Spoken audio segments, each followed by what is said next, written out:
You talked about parenting. The first thing I did when I had my kids was I had their chart done. I wanted to know who I was raising. I wanted to know, okay, so like what is the energy of this kid? Like how do we communicate with them? Do you think that they had past lives? Are they somebody that existed before? I believe we all are. I don't know who they were, and that was something that I was actually see, that's a great question, Howie. Like, that's an amazing question that nobody's ever asked me. I'm really good at this. You really are. I never wanted to know who they would have been, because that to me is not important to who they are now and the blueprint of the lifetime that they're living and they're supposed to achieve here. So I think that, and I think it's because I've been doing this for a long time. Like I now have people coming up to me that are saying the things that I want to apologize to people that I used to say. Like when I would meet like a soap actor in the city walking in Manhattan, I'd be like, oh my God, I watched you with my grandma, and I would mean that as an endearment. And now I have people coming to me and they're like, oh my God, I watched you with my grandma. And now I hear that differently. But there's a level of understanding who they are in this lifetime and wanting to make sure that I have them on path and help them for who they are here. So they can, in their own, way, learn that. But doing this for as long as I've been doing it, I went through the past life craze where everybody and their brother were like getting weekend hypnotherapy certifications so they can teach you how to stop smoking, lose weight, and find out what you are in a past life. And I'm like, yeah, no, that's not the person I would send you to. I'd send you to the psychologist who has a background in hypnotherapy, who has a practice in dealing with past life regression therapy, a la Dr. Brian Weiss. Or somebody that is got letters before and after their name. Like, because there's a difference between the person who's doing the fortune telling and then the person who's doing legitimate readings in every field, right? Were your kids ever scared of what you do? No, I think my daughter had one experience that was uncomfortable, and my wife and I felt a little bit bad about it because she really, really was theatrical as a kid. Like, she was very much the dramatic child.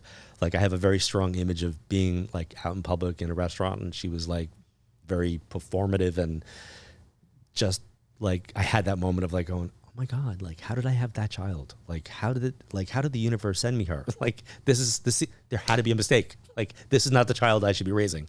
And I remember having this moment of like, okay. And then she was like 2 and she didn't want to sleep in her room. She was afraid to sleep in her room because of the beers. Well, she would say, what? She said the beers. Yeah. She was like, there's beers in there. I was like, beers? And in my head, I'm like, oh, my dad was an alcoholic and he did like a lot of beer. I go, maybe that's like a symbol. He's trying to like, I'm literally trying to figure out like what the beers were. And this went on for like maybe a good 1.5 to 2 years. And I just looked at it as she wants to be in the family bed. Like she wants to be like in the bed with mommy and daddy. And I think because I would travel so often, she would sleep with Sandra, and that now I'm home and it's like, move over, Dad. I'm afraid of the beers. Like, so I was like, whatever. And then a colleague of mine, her name is Shar Margolis, and she's somebody that I love and respect, slept at my house. And I was like, Olivia will sleep in our room. You can sleep in her room. And next morning she said, would you mind if I slept in a different room? Is there a different room I can sleep in? And I was like, why is it like too hot in there? I'm thinking like temperature. She doesn't want to sleep in a room, like that's a kid's room. She's like, no. She was like, I don't know if she said she was having nightmares of bears or she was seeing bears. And Sandra and I like looked at each other and I was like, bear? And she goes, yeah. She's like, hasn't Olivia ever complained about the bears? And we just had this like moment of like, holy crap. And then I felt bad because when I was a kid, I used to see a wolf that's the size of that. Bobby. As a kid, how tall would you say that is? 4 feet? Yeah, okay. 5. 5 feet? Okay. I don't know why I care about the height you think Bobby is. 4 to 5 feet. So imagine if your bed is across the room and then you're trying to sleep at night and there's a wolf that's that size staring at you. That would bother most children. I didn't sleep. Like that freaked me out as a child.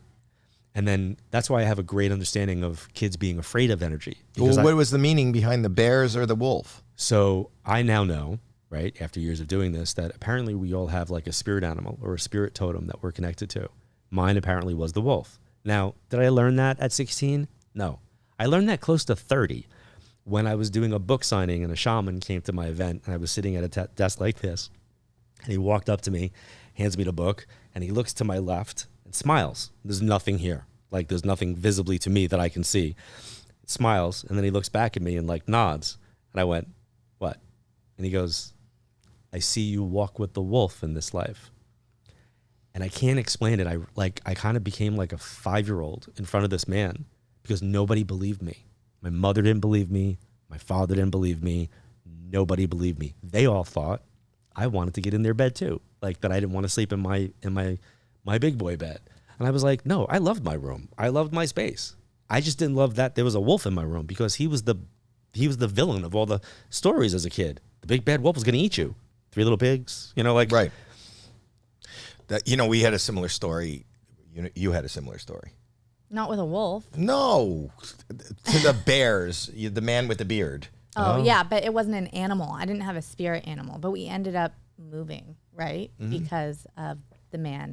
I had a similar story where she kept crying about a man with a beard, and then one of the ladies that helped us take care of her ended up sleeping in that room and said, did you ever see the man with the beard? And you were like, I'm out. Yeah.